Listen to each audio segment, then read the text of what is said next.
오늘은 요한복음 20장 1절부터 18절까지의 말씀으로 보는 것과 믿는 것의 차원이라는 제목으로 함께 말씀을 나누려고 합니다. 저는 참 요한복음 19장을 지나서 20장에 들어오면 성경을 통독하다 보면 이 20장을 읽는 게 굉장히 참 좋습니다. 왜냐하면 마태복음, 마가복음, 누가복음도 마찬가지이지만 요한복음 까지 포함해서 항상 뭐가 있냐면 예수님의 십자가 죽음, 고난 그 이야기가 흘러가는 딱 그 부분이 있지 않습니까? 그렇기 때문에 예수님의 십자가와 예수님의 고난, 고통을 기록해 있는 그 성경 말씀을 볼 때 참 마음이 아프고 참 눈물이 나고 이런 부분이 있다가 이렇게 요한복음의 경우에는 20장과 같이 예수님의 부활을 기록하고 부활을 증거하는 이 성경 말씀을 읽게 될 때에 굉장히 감사한 마음과 또 기쁜 마음과 그런 여러 가지 참 행복한 마음이 들기도 합니다. 그래서 지난 시간까지 나누었던 요한복음 19장의 이야기에서 요한복음 20장으로 넘어가면 분위기가 완전히 바뀌는 것을 우리가 확인을 할 수가 있죠. 그래서 20장 1절부터 10절까지의 말씀은 그 서두가 시작되는 장면입니다.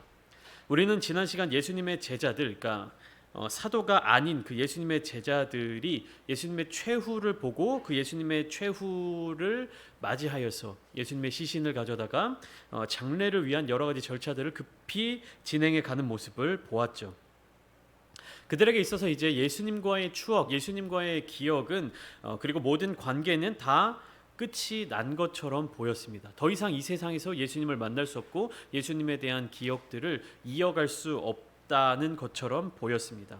그렇기 때문에 이제 그들에게 있어서는 예수님과의 마지막 순간 그리고 그 이전까지 예수님과 보냈던 예수님께 배웠던 여러 가지 가르침들 주님의 말씀을 기억하면서 정리하는 시간들을 보냈을 것입니다. 그런데 지난 시간 함께 나누었지만 예수님께서 십자가에 달리시고 영혼이 떠나가신 그 시점이 언제였냐면 안식일이 시작되기 몇 시간 전이었다라는 사실입니다. 그렇기 때문에 그러니까 뭐 예를 들면 금요일 날 저녁 6시부터 토요일 날 다음 날 저녁 6시까지 유대 민족 이스라엘 당시 하루는 저녁에 시작해서 다음 날 저녁까지 하루가 시작되었죠. 그래서 금요일 날 6시부터 안식일이 시작되는데 예수님이 십자가에서 영원히 떠나가신 시각이 몇 시입니까? 오후 3시로 성경에 기록되어 있죠. 그러니까 오후 3시에 예수님께서 돌아가셨고 6시부터는 안식일이 시작되기 때문에 오늘날 시간 계산으로 따져보면 한 2-3시간의 그 짧은 시간 동안에 급하게 예수의 시신을 가져다가 처리하고 이제 아리마다 요셉의 무덤에 이제 넣어놓고 향품 처리를 하고 무덤에 봉하고 굉장히 다급하고 그 짧은 그러한 시간을 막 급하게 보냈을 것입니다. 그리고 나서 이어서 오늘 본문에 등장하는 제자들의 모습들이 나타나고 있는 것이죠.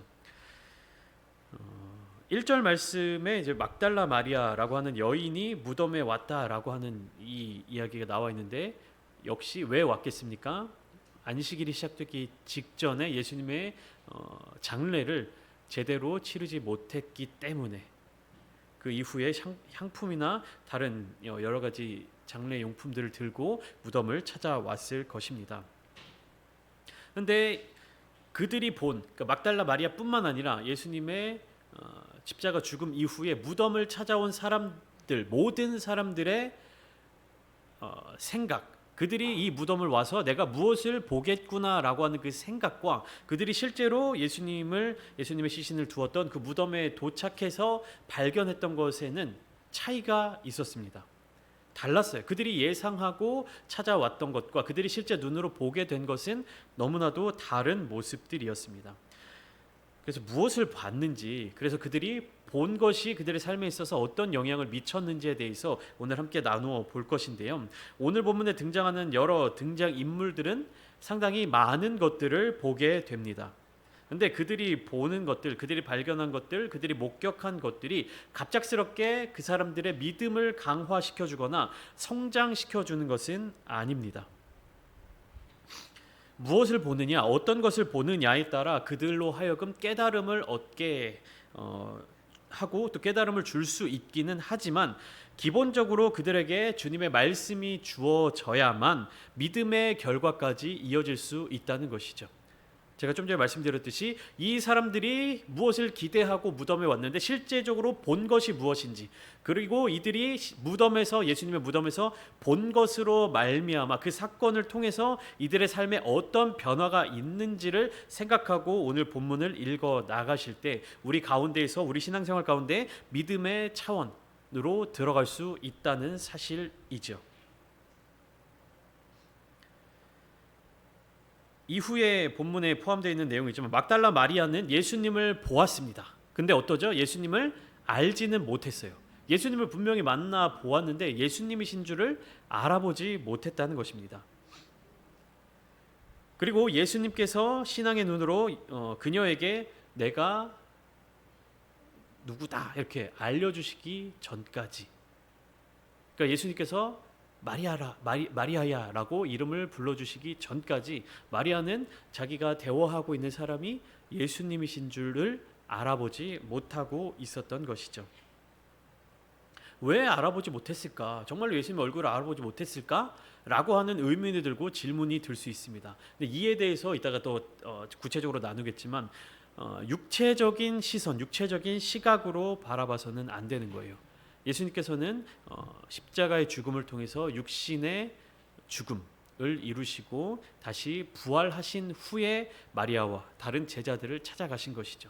그러니까 마리아가 예수님의 십자가 죽음 이전에 예수님과 교제했던, 육신의 몸을 입으셨던 예수님과 십자가의 죽음 이후 부활하신 예수님은 차이가 있는 거예요. 그러니까 다른 분이다 이것이 아니라 육신의 몸을 입고 십자가에 달려 죽임 당해야 하는 그 이 땅에서의 사역, 이 땅에서의 그 하나님의 뜻을 이루기 위해서 육신의 몸을 입고 계셨던 예수님과 십자가의 죽음으로 말미암아 그리고 부활하심으로 말미암아 그 육신의 몸을 벗어나신 예수님을 만난 마리아, 우리가 그렇게 이해해야 하는 것입니다.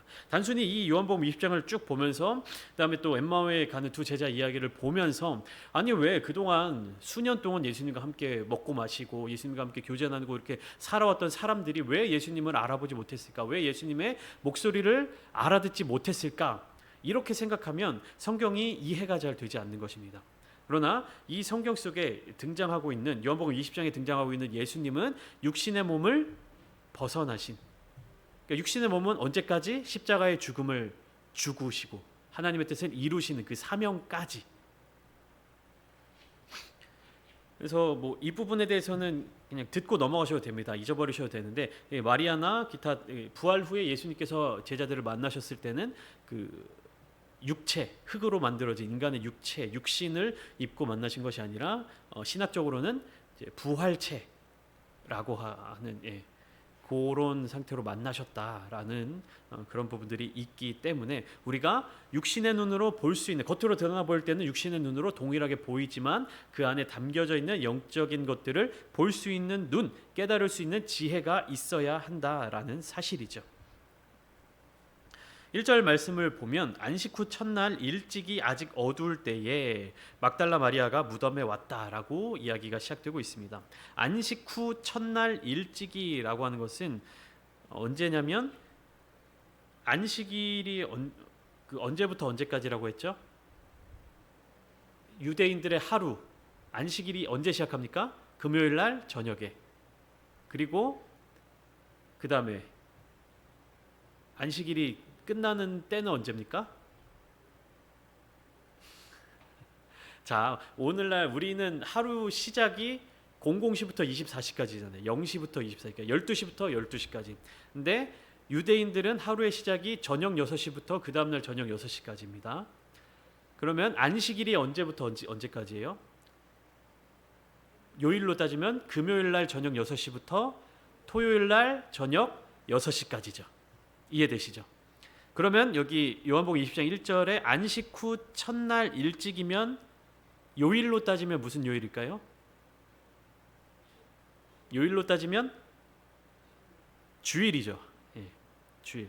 이해되십니까? 안식 후니까 안식일이 다 끝나야 되잖아요. 안식일의 시작이 금요일 날 저녁 6시입니다. 안식일이 끝나는 시간이 언제입니까? 토요일 날 저녁 6시. 그러면은 토요일 날 저녁 6시 이후로는 안식일이 끝난 것이죠. 안식 후 첫날이면 언제입니까? 안식이 끝난 그 다음 날. 이게 이해가 되셔야 돼요. 그러니까 우리가 너무 우리나라 그 시간 기준에 익숙해져 있으면 안식일, 그다음에 첫날 뭐 이렇게 우리가 생각할 때 안식일이 토요일 날 00시부터 토요일 날 24시까지라고 생각하잖아요. 왜냐면 우리가 주일이 토요일에서 주일로 넘어가는 00시부터 그날 24시까지니까. 근데 유대인의 날짜 개념은 요일 개념은 그렇게 00시부터 시작하는 것이 아니라 뭐 저녁 시간대부터 시작되는 것이기 때문에 해가 진 후부터 하루가 시작되는 겁니다. 그러니까 저녁이 되고 아침이 되니 첫째 날이니라 창세기에 저녁이 되고 아침이 되니. 그러니까 유대인들의 하루 시작은 저녁부터 시작해서 다음 날 저녁까지. 간단하게 설명을 드렸는데, 그러니까 안식 후 첫날은 뭐냐면 안식일이 끝나는 게 토요일이니까 그 후 첫날이니까 주일이죠. 그러니까 아침이 아니라 첫날 일찍이 아직 어두울 때, 그러니까 주일 새벽입니다. 시간상으로는 대략 한 오전 3시부터 6시 사이. 이거 너무 이른 시간 아니냐라고 생각될 수 있는데요. 유대인들이 살았던 그 이스라엘 팔레스타인 지역은 사막 지역이죠. 그렇기 때문에 해가 중천에 뜨기 전에 일찍 하루를 시작해서 해가 뜨거울 때 좀 쉬었다가 하루를 잘 이렇게 마무리하는, 그렇기 때문에 빌라도의 관정에 들어가서 재판을 받을 때에도 유대인들의 하루 시작은 한 새벽 5시 내지 6시부터 시작을 했던 거예요. 근데 더 일찍 막달라 마리아는 새벽 한 3시부터 6시 사이에 해가 뜨기도 전에 아직 어두울 때 예수님의 무덤을 찾아왔습니다. 그러니까 뭐예요? 안식일이 거의 끝나자마자 가장 빠른 시간에 찾아왔는데 무덤 문이 어떻게 되어 있는 겁니까? 열려 있는 거예요. 내가 오기 전에 누군가 먼저 왔구나. 안식일의 규례를 어기고 왔는가? 유대인들이 아닌가? 막달라 마리아가 왜 무덤으로 갔는가에 대해서 아까 잠깐 말씀드렸는데 요한복음에는 기록되어 있지 않아요. 근데 마가복음에는 뭐라고 기록되어 있냐면 안식일이 지남에 막달라 마리아와 야고보의 어머니 마리아와 또 살로메가 가서 예수께 바르기 위하여 향품을 사다 두었다가 이렇게 갔다라는 이야기가 나오고요. 누가복음 24장 1절에 보면 안식 후 첫날 새벽에 이 여자들이 그 준비한 향품을 가지고 무덤에 갔다, 이렇게 기록되어 있어요. 그러니까 향품을 가지고 예수님의 장례를 이어하기 위해서 무덤에 일찍이 온 것이죠. 근데 막달라 마리아가 무덤에 도착해서 본 것은 무엇입니까? 그가 생각하고 예상했던 모습과는 전혀 달랐습니다. 마리아가 예상했던 모습은 뭐예요? 무덤 문이 돌로 굳건하게 닫혀 있는 것. 그것을 생각하고 왔을 거예요. 근데 마리아가 실제로 본 것은 무엇입니까? 무덤 문이 활짝 열려 있었다라는 사실입니다. 그리고 또 마리아가 기대했던 것은 예수님의 시신, 예수님의 온전한 시신이 세마포에 쌓여 있는 것을 기대했다라기보다는 그것을 예상하고 왔을 것입니다. 그런데 그 현장에 있었던 것은 무엇입니까? 예수님의 시신이 없었죠. 물론 마리아는 이때 그것을 먼저 발견하지는 못했습니다. 그러니까 이 말을 거꾸로 생각하면 무엇입니까? 무덤 문이 닫혀 있었고 그 예수의 시신이 온전하게 있었으면 부활은 없었다라는 증거가 되는 거예요. 부활은 없었다. 오히려 뭡니까? 막달라 마리아의 생각과 예상을 벗어났기 때문에 부활이 있었다. 부활이 가능했다. 그러니까 부활이 없었으면 어떻게 되는 거예요? 마리아의 예상대로, 마리아의 생각대로 그렇게 흘러갔을 것입니다. 예수의 시신에 향품을 새로 바르고 다시 세마포로 싸고 무덤 안에 놓고 돌을 굴려서 문을 막아 놓게 되었을 것입니다. 그러나 예수님께서 부활하셨기 때문에 어떻게 되는 겁니까? 마리아의 예상과 마리아의 생각과 전혀 다른 것을 보게 된 거예요. 근데 2절을 보니까 막달라 마리아는 예수님의 시신을 다른 사람들이 가져갔다라고 생각을 합니다. 그래서 무덤이 돌로 막혀져 있지 않은 것을 보고 어떻게 하냐면 재빨리 다른 사람들에게 달려가서 사람들이 우리 주님을 무덤에서 가져갔다, 어디 두었는지 알지 못하겠다, 이렇게 전달을 하게 되는 것이에요. 막달라 마리아가 찾아간 사람들은 누굽니까? 2절에 보면 시몬 베드로와 예수께서 사랑하시던 그 다른 제자라고 나와 있습니다. 그럼 누구와 누구입니까? 베드로와 요한. 제가 말씀드렸죠. 예수께서 사랑하시던 제자를 요한복음에서는 사도 요한이라고 생각하시면 된다. 그러니까 베드로와 요한에게 달려가서 말하니까 어떻게 되는 겁니까? 베드로와 요한이 무덤으로 달려가게 되는 것이죠. 마리아의 생각에 무덤 문이 옮겨진 이유는 무엇입니까? 누군가 다른 사람들이 예수님의 시신을 훔쳐갔다라고 생각했기 때문에 무덤 문이 열려 있다라고 판단을 내렸던 것입니다. 이것은 상식적인 생각이고 지극히 당연한 추론이었습니다. 그런데 마리아의 이 생각은 무엇이 빠져 있었냐면 예수님께서 살아계실 때 그 자신에 대하여 하신 말씀을 기억하지 못한 것이 주님의 말씀이 빠져 있었다라는 사실이죠. 예수님께서는 살아계실 때 또 가르치실 때 항상 무엇을 말씀하셨습니까? 내가 죽임을 당한 뒤에 3일 만에 다시 살아날 것이다. 인자가 죽임을 당한 이에 3일 만에 부활할 것이다. 이렇게 말씀을 하셨습니다. 누가복음 24장에서는 그러니까 요한복음 20장에는 이후에 천사 둘이 나타나서 이제 마리아에게 이야기를 전달하고 있는데 누가복음 24장 1절 2절에는 1절 2절에 묘사된 여인들의 모습, 그리고 뒤에 이어서 7절 말씀에는 뭐라고 되어 있냐면 이르시기를 인자가 죄인의 손에 넘겨져 십자가에 못 박히고 제3일에 다시 살아나야 하리라 하셨느니라 한데, 그래서 그 여인들이, 그러니까 막달라 마리아를 포함한 여인들이 누가복음 24장 8절 9절에 보면 그들이 예수의 말씀을 기억하고 무덤에 돌아가 이 모든 것을 열한 사도와 다른 모든 이에게 알렸다라고 되어 있습니다. 그러니까 뭡니까? 예수님의 죽음을 경험하고 무덤을 찾아갔을 때 무덤 문이 열려 있었어. 이게 무슨 일이지? 누가 예수님의 시신을 훔쳐갔다 라고 판단을 내렸지만 천사가 나타나서 예수님께서 살아계실 때 너희에게 주신 말씀을 기억해봐라 이렇게 얘기하니까 번뜩 떠오르게 된 것입니다. 주님께서 살아나셨다. 부활의 증인이 된 것이죠.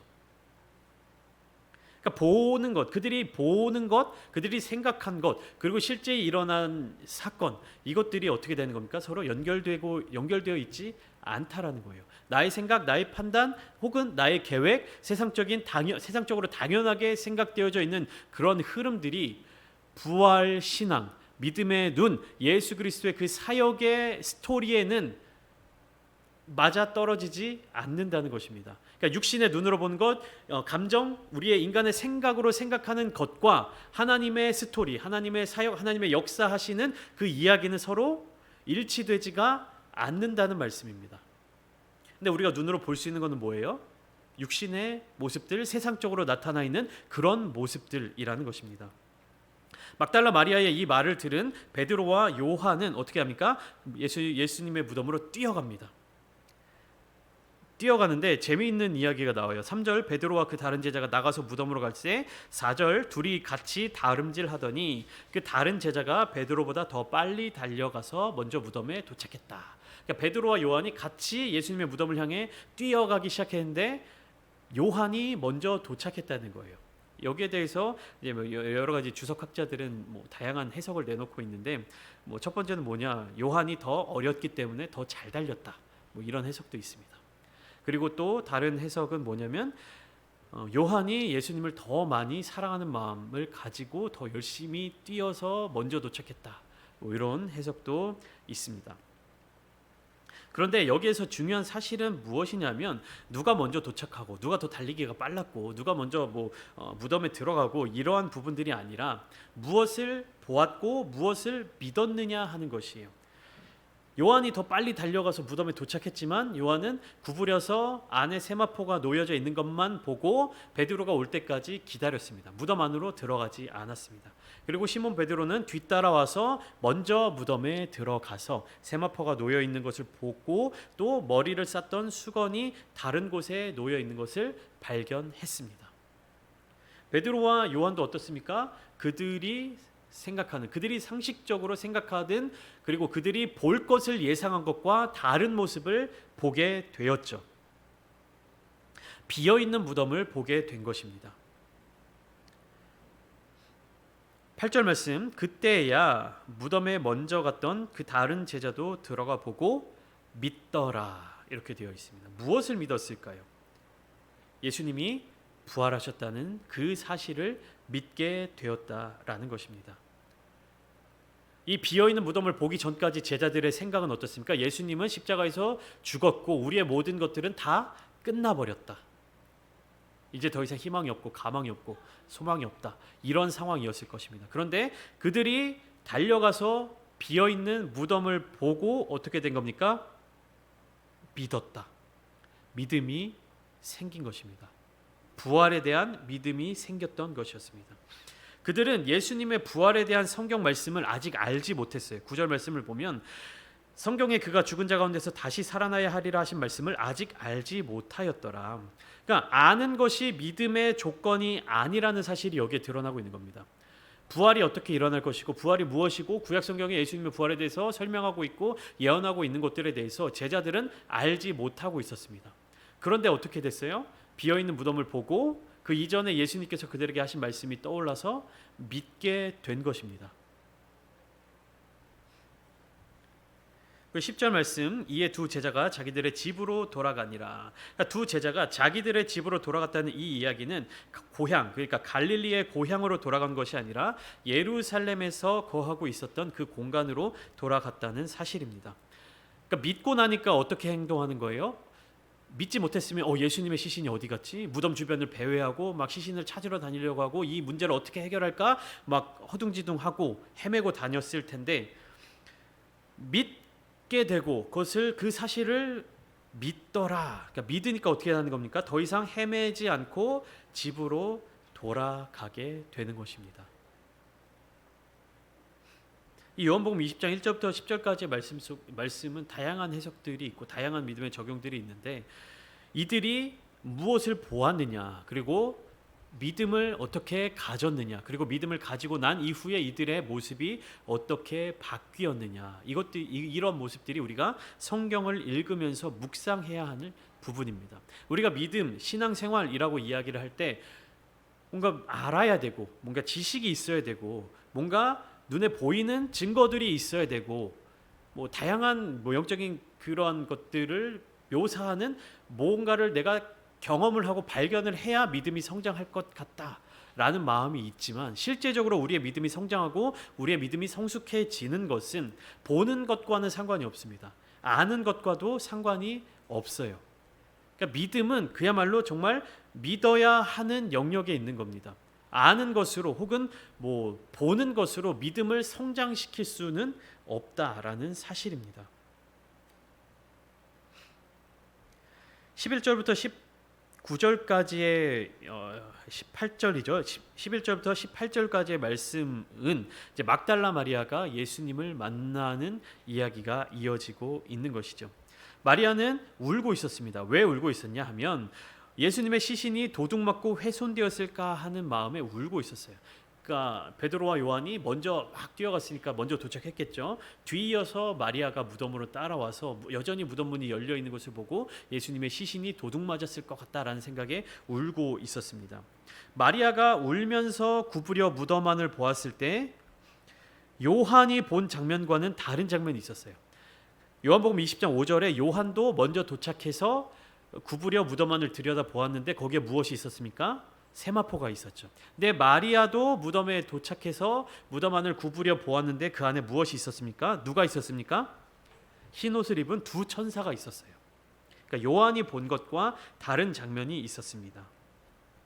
12절과 13절에 이 두 천사에 대해서 짧게 메시지가 나타나고 있는데 뒤에 쭉 맥락을 살펴보면 굳이 없어도 됐을 것 같은 이 천사에 대한 기록이 있습니다.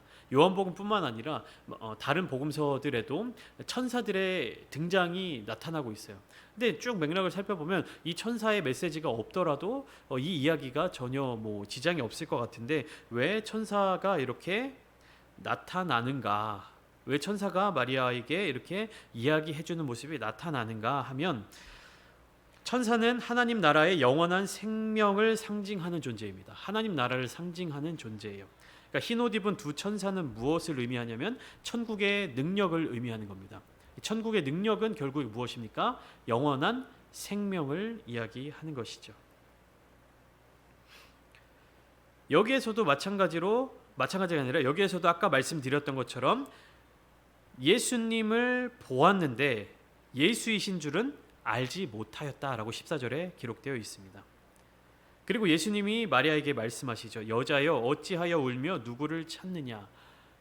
이 말을 듣고 나서도 마리아는 나에게 말씀을 하시는 분이 예수님이라는 사실을 깨닫지 못하고 있었어요. 그가 동산지기인 줄 알고 이르되라고 성경이 분명하게 기록하고 있죠. 예수님의 모습을 보았고 예수님의 목소리를 들었는데도 마리아는 그분이 예수님이신 줄 알지 못했다라는 것이에요. 그러니까 감각적인 것으로, 시각적인 것으로, 또 청각적인 것으로 그렇게 예수님을 그동안 인식해 왔다면 부활하신 예수님은 보는 것으로, 들리는 것으로, 그렇게 감각적인 요소로 인식할 수 있는 존재가 아니다라는 사실입니다. 그 이전까지는 예수님께서 그렇게 자신을 드러내고 육신의 몸을 입고 사역을 하셨지만 부활하신 예수님께서는 이제 영화로운 모습, 영광스러운 모습, 하나님 나라의 모습으로 바뀌셨기 때문에 존재 자체가 다르게 받아들여지는 것이죠. 그러니까 예수님, 성자 예수님이라는 사실은 변함이 없지만 그 예수님께서 제자들에게, 사람들에게 그 전까지는 어떻게 다가가셨는가, 부활하신 이후에는 또 어떻게 다가가시는가, 이러한 모습이 달라졌다라는 것을 우리가 성경을 보면서 알 수 있게 되는 것입니다. 그런데 언제 마리아가 예수님을 알아보게 됩니까?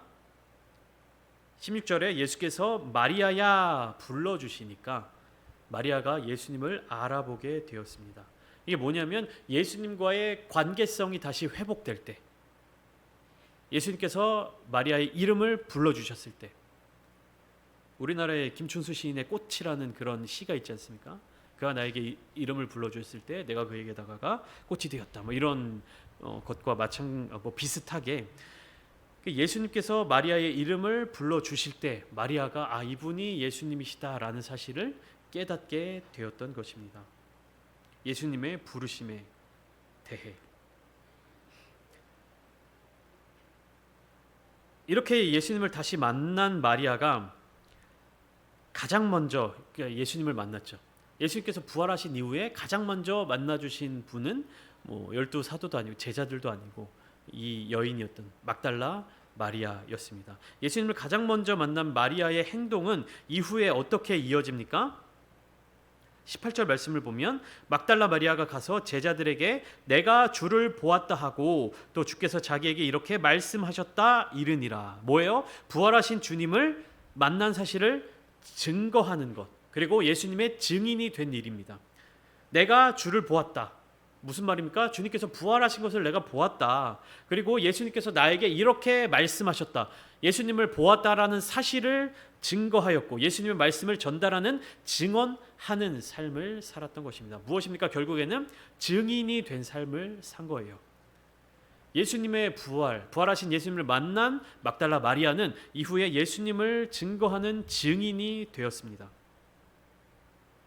우리는 신앙생활을 하면서 믿음에 따라 살아간다라고 생각을 합니다. 우리가 믿음대로 살아갑니다. 신앙생활을 하면서 살아갑니다. 영적인 세상을 보면서 영적인 것을 따라 살아간다라고 생각을 하지만 실제로는 뭐냐면 우리의 육신의 눈에 보이는 것에 이끌려 살아가기가 쉽습니다. 신앙생활을 같이 하는 우리 공동체 안에서 다른 사람들의 모습을 볼 수 있고요. 목회자의 모습을 볼 수 있고요. 또 신앙생활을 한다라고 생각되어지는 여러 가지 조건들을 발견할 수 있을 것이고 겉으로 드러나는 여러 가지 우리의 삶의 희노애락을 발견할 수 있을 것이고 각자 처해져 있는 삶의 모습 속에서 볼 수 있는 것, 보여지는 것, 보게 되는 것들이 상당히 많이 우리의 신앙생활에 영향을 미치게 된다라는 사실입니다. 우리는 믿음을 따라 살아간다라고 생각하지만 실제로는 우리가 보는 것에 이끌려 살아가게 되는 경우가 많이 있습니다. 그것이 더 쉽기 때문이죠. 나도 모르는 사이에 내가 보는 것을 인식하게 되고 그 인식하는 것이 생각하게 되는 것이고 그 생각하는 것이 믿음이라고 착각하면서 그곳을 따라 살아갈 수 있다는 사실입니다. 그러나 믿음은 보이는 것 그 너머의 차원에 있는 것이에요. 베드로와 요한도 그리고 막달라 마리아도 자기들이 생각했던 그 모습을 보지 못했습니다. 무슨 말이냐면 우리가 삶을 살아가면서 인생을 살아가면서 내가 예상할 수 있는 것, 내가 예측할 수 있는 것, 내가 계획하고 내가 대비하고 내가 계획해서 시행하는 많은 것들이 있어요.